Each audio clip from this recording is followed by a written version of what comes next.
नमस्कार दोस्तों, स्वागत है आपका हमारी न्यू वीडियो में। देखिए, आज हम भाग सीखेंगे यानी डिवाइड सीखेंगे।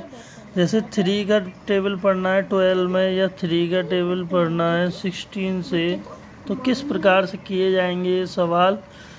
ठीक है, तो देखिए 3 का टेबल 12 में पढ़ना है, 13 का टेबल 16 में पढ़ना है। तो आपको पता होगा, जैसे 3 का टेबल मान लो 19 में भी पढ़ना है, ऐसे 4 का टेबल पढ़ना है 7 में पढ़ना है।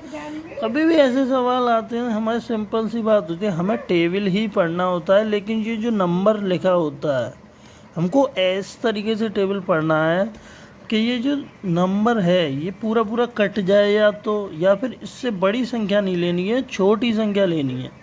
जैसे देखो 3 1 जा 3, 3 2 जा 6, 3 3 जा 9, 3 4 जा 12। तो ये तो पूरा पूरा कट गया, 3 4 जा 12 हो गया।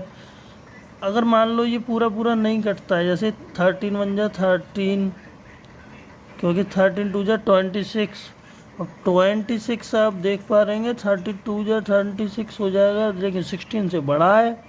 16 से बड़ा नहीं लेना, हमें छोटा लेना है। तो छोटा 1 जा ले लिया हमने 13, 13 1 जा 13। अब ये कितना बचा है इसमें से, इसको घटाएंगे। अब ये लिखने के बाद घटाएंगे इसको, तो कितना बचा, 6 में से 3 गया 3 बचा, 4 में से 1 गया 0, कुछ नहीं बचा। तो ये 3 हमारा क्या है, ये हमारा रिमाइंडर है, हमारा शेषफल है। ठीक है, समझ में आ रहा है आपको? उम्मीद करते हैं आपको समझ में आ रहा होगा। वीडियो को अंत तक देखें, बहुत बेहतरीन तरीके से सब चीज़ समझाई जाती है। 3 का टेबल 19 तक पढ़ना है, तो जैसे हमने बताया 3 6 जा 18 आएगा, क्योंकि 3 7 जा 21 हो जाएगा, 21 इससे बड़ा हो जाएगा, इसलिए हम 21 नहीं लेंगे। ठीक है ना, 21 नहीं लेना है, क्योंकि ये 21 बड़ा हो जाएगा। 37 जा 21 हमारे 19 है, तो 3 6 जा 18 ले लिया हमने। अब इसे घटा देंगे, माइनस कर देंगे, तो क्या 1 हमारा क्या है, रिमाइंडर आ गया, जिसको हम शेषफल भी बोलते हैं। ठीक है, 4 1 जा 4, 4 2 जा 8 हो जाएगा, इसीलिए हम नहीं ले सकते हैं 4 2 जा 8। तो ये आपको कैसा लगा? और देखिए, अभी हम आपको एक और चीज़ बताते हैं, ध्यान से वीडियो को देखते रहिए। जैसे कई बच्चों को बहुत कन्फ्यूज़न होता है इस टॉपिक में, जैसे भाजक, ये भाजक क्या होता है, भाज्य क्या होता है, भागफल क्या होता है, डिविज़र, डिविडेंड, क्वोटिएंट, शेषफल, रिमाइंडर। तो ये बच्चों को मालूम होना चाहिए कि किसको क्या कहते हैं, इसके फॉर्मूला है। ये छोटा फॉर्मूला कुछ नहीं है इसमें। भाज्य मतलब ये बीच वाला जो होता है, जिससे हम कोई भी टेबल को पढ़ेंगे यहाँ से संख्या, तो यहाँ जो भी आएगा नीचे बचेगा वो रिमाइंडर हमारा। शेषफल जो भी कुछ होता है, भागफल जो भी हमारा आता है, हम करेंगे, अभी सवालों को भी करके दिखाएंगे आपको। तो ये बच्चों को मालूम होना चाहिए कि जो भाज्य होता है वो किसके बराबर होता है। यानी कि हम जो भाजक है और हमारा भागफल है, इन दोनों संख्याओं का अगर हम मल्टीप्लाई कर दें और प्लस इसमें शेषफल को जोड़ दिया जाए, तो हमारा भाज्य आ जाएगा। जैसे हम सवाल देखते हैं कि एग्ज़ाम्स में किस प्रकार के सवाल आते हैं। जैसे एक ये सवाल है, आप सभी देखिए, भाग के एक प्रश्न के भाज्य भागफल का 4 गुना तथा शेषफल का 3 गुना है। यदि शेषफल 4 हो तो भाज्य क्या होगा। तो हमको, जैसे हम प्रश्न देखते हैं, तो अगर हमें कहीं यदि देखने को मिलता है, तो यदि का मतलब होता है एग्जामिनर हमें कोई हिंट दे रहा है। तो हमें यदि देख लिया तो हमें यहीं से क्वेश्चन को शुरू करना है। जैसे हमने देखा यदि शेषफल 4, शेषफल कितना 4। अब हमने देखो आगे प्रश्न में क्या बोला था, भाजक भागफल का 4 गुना तथा शेषफल का 3 गुना है। तो जैसे आप इस प्रश्न में यहाँ देख पा रहे होंगे, ये हमने आपका समय बचाने के लिए थोड़ा पहले से सवाल को थोड़ा सा कर रखा है। तो आप यहाँ देख पा रहे होंगे, ये शेषफल हमें 4 दे के रखा था इन्होंने। तो हमने ये जो शेषफल है हमारा 4, ये 3 गुना किसका है, बोला भाजक भागफल का, जो भाजक है, भाजक मतलब जैसे कि हमने यहाँ देखा था ये वाला भाजक, डिवाइड करने वाला ये वाला भाजक होता है। तो ये भाजक हमारा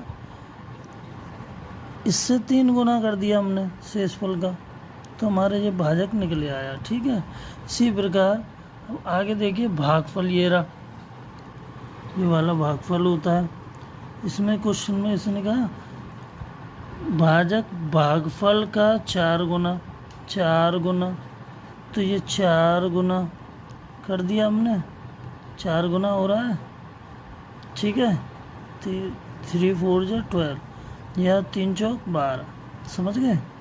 अब हमने ऐसी कोई संख्या देखनी है यहाँ पर, या हम इसका मल्टीप्लाई भी कर सकते हैं। ये क्या हमने जो टेबल पढ़ा है 12 1 जा 12, 12 2 जा 24, 12 3 जा 36, तो यह कौन सी संख्या आएगी। यहाँ 36 आ गया हमारा 3 बार से, तो यहाँ कौन सी संख्या आनी चाहिए जिससे हमारा 4 शेषफल रह जाए। तो आपको भी मालूम है 40 ऐसी संख्या है। जैसे हमारे, नहीं तो हम ये फॉर्मूला रख सकते हैं, हमें भाज्य निकालना था, भाजक हमें मिल गया 12, भागफल हमें मिल गया 3, हमारा शेषफल हमारे पास है 4, तो हमारा आंसर क्या हो गया 40 हो गया। तो हमारे पास भाज्य आ गया 40। ये एक थोड़ा सा मैंने लिख रखा है, ये आप देख सकते हो, नोट है। क्वेश्चन शुरू करना हो यदि से, यदि जैसे मैंने आपको समझाया यहाँ पे, यदि देखो, अगर यदि किसी भी क्वेश्चन में एग्जामिनर देता है आपको, तो आप समझ सकते हो कि क्वेश्चन में कोई हिंट है हमारे पास, इसको पहले पकड़ें। इसी प्रकार ये भी क्वेश्चन है, इस क्वेश्चन को भी आप देख लीजिए एक बार। जैसे लिखा है कि यदि, हम यहीं से उठाते हैं इस वाले क्वेश्चन को, यदि भागफल 16 है, 16 हमको ये इसने भागफल दिया है, और यहाँ क्या प्रश्न बोला है, भाजक भागफल का 25 गुना, 25 गुना बोल रहा है। भाजक, भाजक हमने आपको यहाँ बताया था कि ये हमारा भाजक होता है, ये हमारा भाज्य होता है, ये हमारा भागफल होता है, यहाँ नीचे हमारा शेषफल होता है, डिविजर, डिविडेंड, क्वोटिएंट, रिमाइंडर। ठीक है, यहाँ आप देख सकते हो, यहाँ हमने सॉल्व किया है, जो हमारा भाजक हमने 25 गुना कर लिया। ठीक है, यानी 400 आ गया हमारा, 400 का फिर हमने यहाँ पे भाजक लिख दिया अपना, भागफल हमारे पास था, और हमें शेषफल हमने निकाला है। तो कैसे निकाला है, हमें ये क्वेश्चन में हमने दे रखा है इन्होंने कि भाजक भागफल का 25 गुना है तथा शेषफल का 5 गुना, शेषफल का 5 गुना है। तो हमने इसको डिवाइड दे दिया, शेषफल से 5 गुने से जो भी हमारा आया था भाजक उसको, तो हमारा 80 जो है वो शेषफल आ गया। ये ट्रिक है हमारी एक।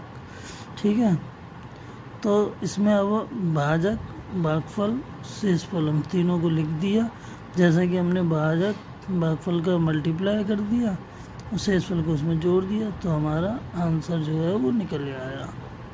ठीक है मित्रों, अगर कुछ समझ नहीं आया हो तो वीडियो को एक बार दोबारा देखिए, कमेंट में पूछिए। अगर आपको कुछ नहीं समझ में आया, हम दोबारा आपको बेहतरीन तरीके से कोशिश करेंगे समझाने की हर एक सवाल को। यही सवाल है, ये थोड़ा हमने अपने तरीके से लिखा है सॉल्व करके, ये वाला हमने अपनी टीचर के तरीके से सॉल्व करना सीखा। तो आप जैसे चाहें वैसे तरीके से सीख सकते हैं। ये छोटा सा प्रयास है हमारा आपको सिखाने का। आपको कैसा लगा बताइए दोस्तों। जय श्री राम दोस्तों।